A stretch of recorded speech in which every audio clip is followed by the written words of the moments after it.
Lakas ng hangin. Ay, maganda kong halaman. Natumba. Check ko yung iba.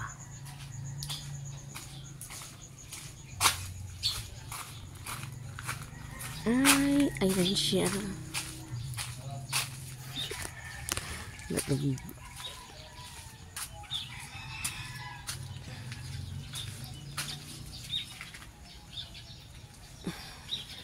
Ay, ayusin ko.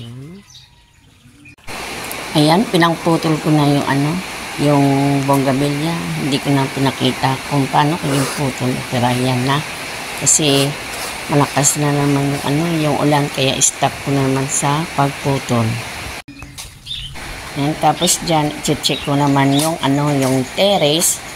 Kung ano nangyari sa terrace sa taas. Kung nabasa din yata sa ulan. O nagkalatumbal din yung mga halaman ko doon. Ayan, pinatayo ko na yung maganda kong halaman. Nung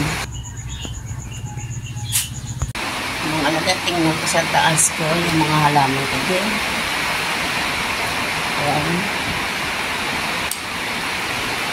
Natumba. Ito natumba nga. Ayan. Ito na kumularan kung gawin ng anak ko pinatayo.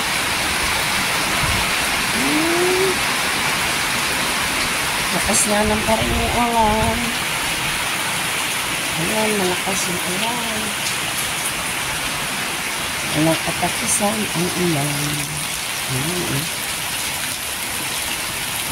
May halaman ay wala.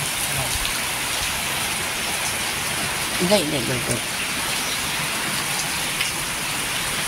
Hindi na masyadong malakas yung hangin. Ayan. Ang dumi ng terrace. Kasi nagkalaan ng buwang.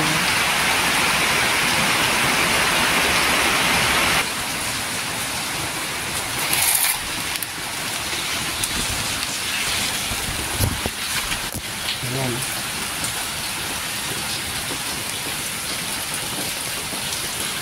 Maya ko na yun ilagay.